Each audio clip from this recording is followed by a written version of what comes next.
A Florida man held without bond accused of abusing and killing his 5-year-old stepdaughter. Authorities describing a disturbing pattern of violence and pointing to surveillance video that may have captured it all. The child, Missy Mogle, found unresponsive, her body covered in bruises. Now, Florida's top prosecutor is pushing for change, calling for tougher laws to protect the most vulnerable.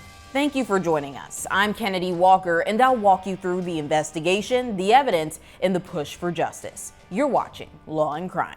Melissa Mogle, better known as Missy, was just 5 years old when her life was taken. She loved to dance and was always smiling. But over time, that smile started to fade, replaced, according to police, by bruises and pain, a kind of suffering no child should ever go through. Missy was found unresponsive on May 19th inside her Florida home. She was later pronounced dead at the hospital. Investigators say her mother, Chloe Spencer, and her stepfather, Daniel, were behind the abuse, both now charged with second-degree murder. Court documents revealing disturbing allegations. The 5-year-old killed by asphyxiation. Photographic evidence reveals that she was physically injured. She was bound and smothered. She was brutally murdered. This month, a judge denied Daniel Spencer's bail, ordering him to have no contact with his other minor children. But this wasn't Spencer's first time inside of a courtroom. All right, so Mr. Spencer, in 24 CF 479, you have been found guilty of traveling to meet a minor and the unlawful use of a two-way communications device. At the time of Missy's death, Spencer was out on bail, awaiting sentencing on prior charges involving children. The court will not remand Mr. Spencer into custody. The judge cited Spencer's lack of a violent criminal history as the reason for letting him remain out on bond. But Florida Attorney General James Uthmeyer says that decision was a dangerous mistake. Her stepdad, a little over a year ago, was charged with traveling to meet with a minor. He was simultaneously under investigation for sexually abusing his stepdaughter. He was ultimately convicted as a sex offender for traveling to meet with a minor. However, Judge Tiffany Baker exercised her discretion under the rules of criminal procedure to revoke bond and let Mr. Spencer go free while he was awaiting sentencing. She made this terrible decision even over the recommendation of the state attorney's office, who wanted to ensure he was locked up during this time. Now, Uthmeyer is calling for change, proposing Missy's Law, new legislation that would prevent judges from releasing convicted sex offenders or violent criminals on bond after a guilty verdict. The judge's discretion here was outrageous. This should never happen. This should never happen. Because of this, I look forward to working with the legislature over the next year to pass Missy's Law, a law that will prevent this loophole from taking place. And here to break down this story with me is Dave Ehrenberg, former state attorney in Palm Beach County, Florida. Dave, thank you so much for coming on today. Thanks for having me, Kennedy. So let's start with the charges. Second-degree murder. For viewers unfamiliar with the legal difference, what separates second degree from first degree in a case like this one? First degree would be premeditated murder. It doesn't take a lot of premeditation, but just enough. And the prosecutors only want to charge what they can prove, and they can still get life in prison for second-degree murder. The difference is the death penalty would be off the table. Now, this is the kind of case that in my mind would warrant the death penalty, but you still have to prove premeditated murder. In this case, it looks like this defendant allegedly was sexually abusing poor Missy and then killed her. And this charge could be upgraded to first-degree murder depending on what kind of evidence the prosecutors get. But as of right now, they're going for the charge they believe they can prove beyond a reasonable doubt. Yeah, and we know that both mother and stepfather are charged. How does that shared responsibility work legally when it comes to abuse in the home? Well, both can be charged as principals. Both can get the same punishment. Now, I would think that to help the case, perhaps the state will cut a deal with the mother in exchange for something other than life in prison, and then the mother can testify against the co-defendant. And that could help cinch the deal. Now, do they really need it? Maybe not, because there's a lot of evidence here apparently that ties the only two people who were there at the time during Missy's death to her murder. And so this is a good case for prosecutors. The mother would be well served if she tried to cooperate with the state, or else she's never going to see the light of day again outside of a prison. And what would that cooperation look like? Basically, her just flipping on her husband? Yes, flipping on her husband. And there are ways to do it. Now, there's spousal privilege, but there are ways you can testify against the husband based on this horrific murder, what she saw, what happened. And also remember, this guy allegedly was under investigation for sexually abusing Missy. So there's a lot that can be discussed that could be entered into evidence. There's a limit to it because you can't use past bad acts to prove the current crime as propensity evidence, but there are certain exceptions that could come into play. But like, this guy's goose is cooked. I mean, he's not going anywhere. He's lucky that first degree murder is not being charged and that he's not facing the death penalty yet. Right. And let's dive into some of the evidence. We know that according to police, some of this alleged abuse, physical abuse, was caught on video. How significant is that it was caught on home surveillance, and how does that change the prosecution's leverage? People lie, video does not. And that's going to be very powerful evidence. And that means that perhaps they don't even need the mother to cooperate to get a conviction. And that's why I think the onus is on her to try to come up with some reason, some benefit, some proffer to the prosecutors that shows some value in flipping. Because with that video, I mean, they've got this guy dead to rights. And I mean, this is such a horrific crime that the attorney general is trying to get a new law passed named after Missy. So when that kind of thing happens, you see that it's really touched the imagination, not just of the Tallahassee community, but far beyond. Right. And we'll touch on that in a moment, but we know that the case is drawing outrage over the judge's decision to keep Daniel Spencer out on bond. That's why the attorney general, is so upset and is trying to pass a new law. What does it say about the system when a convicted sex offender is still allowed out pending sentencing? Well, I'm reluctant to criticize judges. The judge apparently made this decision based on everything that she saw during the trial. This is apparently, even though this defendant was being investigated for sexually abusing Missy and had been convicted of attempting to meet a 15-year-old, I'm not aware of any other crimes. Now, I'm not aware if there was more of a rap sheet. And if there was no further rap sheet, then the judge could believe that, well, after you've been convicted, if you haven't violated your bond thus far and you have no prior convictions, then you go home until sentencing, until you're sent to prison. And then there's the issue of a supersedious bond on appeal. So it's not clear to me whether the individual, the defendant here, was allowed out pending the sentencing or pending appeal.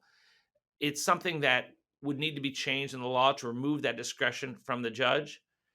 I'm not making a decision one way or the other, but in hindsight, clearly it was the wrong decision because this individual allegedly committed this horrific crime. And if he was already under investigation for sexually abusing Missy, then hopefully the judge had that information and made the decision then. It would have been, that's the other question. Did the judge know that he was under investigation for sexually abusing Missy? You would hope that the system would work, that information would have been given to the judge. And if the judge still made the decision after that information, then I do think that it's fair game for criticism. Right. And we know that the judge cited a lack of violent criminal history. That is why she allowed him to still be out. In your view, though, is that a fair justification in this kind of case for what the charges that he was just convicted of? When it comes to attempting to meet a 15-year-old, that is bad enough. But what would keep someone incarcerated pending their appeals, or at least before they're even sentenced, to get what's called remanded into custody, would be something that's violent. Like if you have a violent criminal, you don't want to send that person home to their family or to be free before they're going to prison, because that person clearly is a threat to the community. But if there's no prior violent crimes that have been alleged, if there's no violent conviction, then that would be a substantial factor for a judge in deciding, okay, you go home until you are sentenced. Now, to me, the biggest question is, did the judge know that this individual was under investigation for sexually abusing his stepdaughter, Missy? And if that were the case, then I think the court should not have let this defendant home back into the home with this vulnerable child who was allegedly being sexually abused by this defendant. The question is, did the judge know about that? Right. That is a great question. Answers that we're definitely looking forward to hearing. But regardless, since he was convicted, found guilty by a jury of meeting up with a minor, it still just begs the question, why was he let out? Because at the end of the day, after being let out, then now Missy is dead. And of course, we're waiting for police to see what's going to happen with the investigation with that. But because of this situation, how often are judges, held accountable for decisions that result in harm? Could the judge be held under any type of fire? Unless a judge acted unethically or did something in violation of the law, the judge won't receive a sanction from the Judicial Qualification Commission. The sanction would be at election time, because the judge stands for reelection in Florida, the state court judge. And so that's where it could come back to hurt her, because that will be used against her when she runs again. The governor could try to suspend her, but that's really a non-starter. This attorney general was the governor's lawyer and now was appointed attorney general. He's a young, first-time attorney general, and he has not been elected yet. So he is running for re-election. So he wants to make this an issue, and I get it. But if the governor wants to intervene and try to suspend the judge, I think that his power is limited in that area, and it would be overturned by a court. The governor has successfully removed state attorneys around the state, 2 different state attorneys, my colleagues at the time, and the courts have upheld his decision generally. But it's different when you try to remove a judge because you disagree with the judge's ruling. The accountability that would happen would be at election time. Well, the attorney general is proposing Missy's law. Would that close a loophole or create unintended consequences, in your opinion? Well, it depends what the details are in Missy's law. What the attorney general is saying is that he wants to remove the discretion from judges so that it would be automatic. If someone perhaps is a convicted sex offender, then that person would not get to go home pending appeal or pending sentencing. And if that's the case, I think that would be fine. That, I don't think there'd be any gray area there. If you are convicted of this crime, you don't get the presumption of release. You don't get any release. You go right in. And that would be fine. If the legislature decides to pass that, I don't think that would be too much of an issue. The bigger question is, if you create some wiggle room that makes it confusing and ambiguous, would that just generate additional litigation? So the devil's in the detail. You got to make sure it's language that's pretty clear and that doesn't have any loopholes, and that could pass a constitutional muster, because there are lots of amendments to the U.S. Constitution to favor suspects and defendants. Ironically, the U.S. Constitution, which we all love and try to abide by, says nothing about victims' rights, not a word about victims, but it says a lot about protecting the rights of defendants and suspects. You have the Fourth Amendment, the Fifth Amendment, the Sixth Amendment, the Eighth Amendment. All those things could come into play. Right. And I mean, you bring up a good point there, because could this legislation run into constitutional challenges like interfering with judicial discretion? It's possible. It just depends on the wording, because there are separations of powers. The legislature is not the judge, but the legislature does pass the laws that the judges are supposed to interpret. And so if the legislature says that in certain cases, talking about violent criminals, that once they're convicted, those violent criminals do not get released. They go and get remanded pending their appeals, pending sentencing. I think that could pass constitutional muster. It just depends on how it's worded. But this is a state in Florida that's tough on crime, that's very pro law and order. And when something this bad happens, there will be a reaction.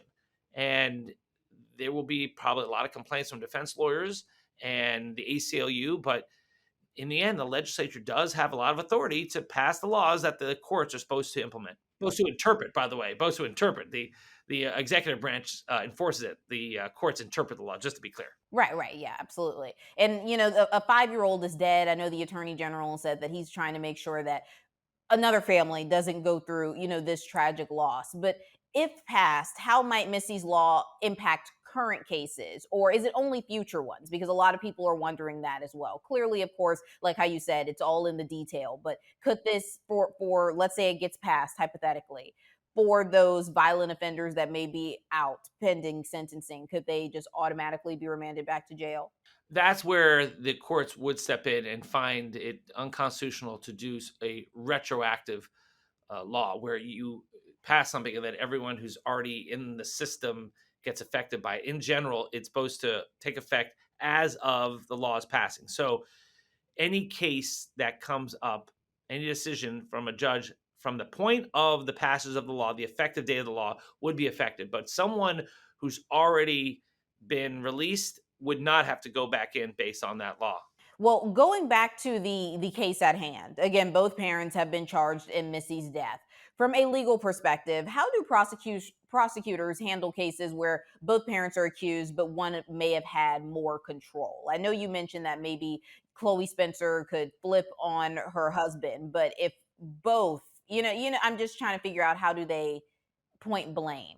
Well, both can be principles to it. You have to have enough evidence to show that both of them were part of the crime. You don't have to actually show necessarily that one person was the one who actually caused the death, as long as both were involved in it. Like, for example, if you have two people who were planning and taking part in a bank robbery, and one of them is the one who actually puts the gun in the teller's face, they're all guilty of the bank robbery. They can all be principals to it.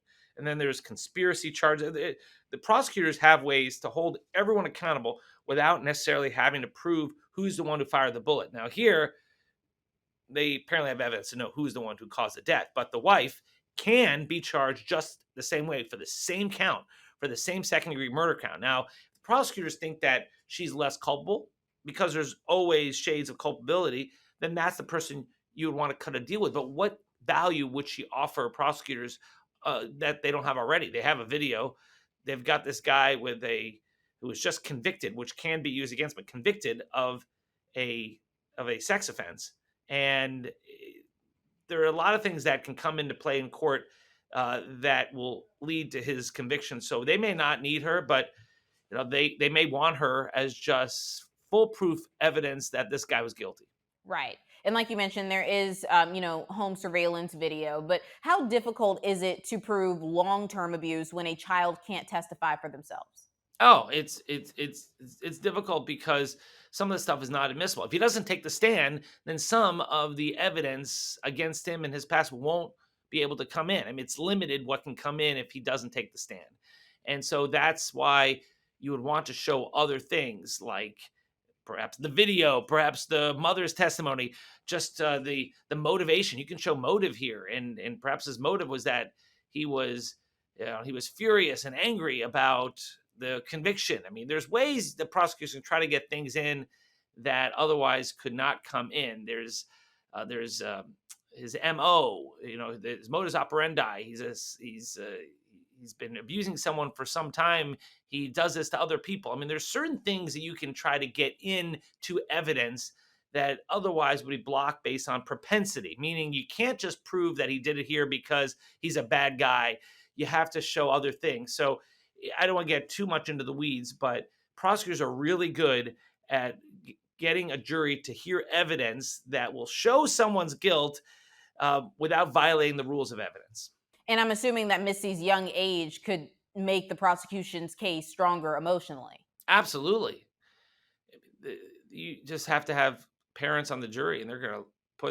themselves in the shoes of the parents and be like, how can anyone commit this kind of crime? I mean, if you're a defense lawyer, you don't want parents on the jury. Well, good luck with that, because that community in Tallahassee are going to have a lot of parents on who are in the jury pool, and they're not going to like this guy or her.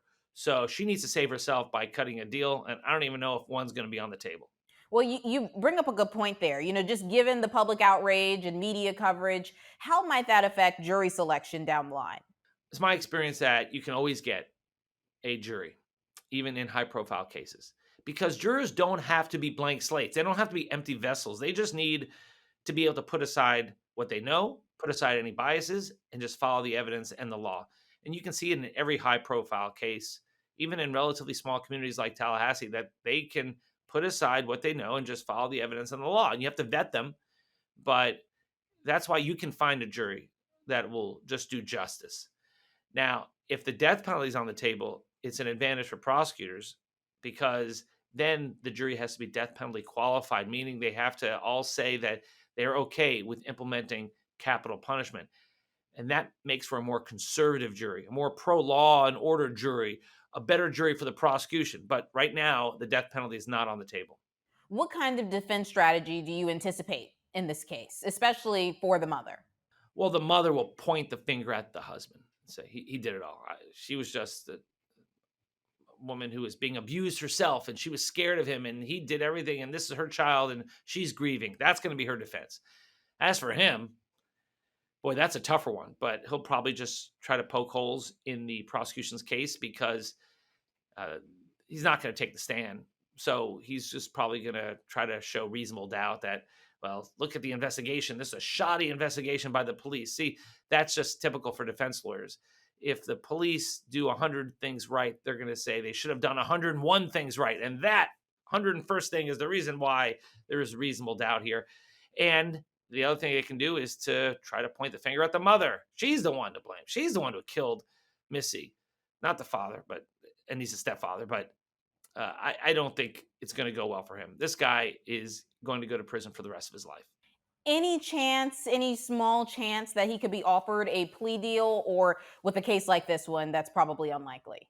The only plea deal would be accept life in prison and avoid a trial.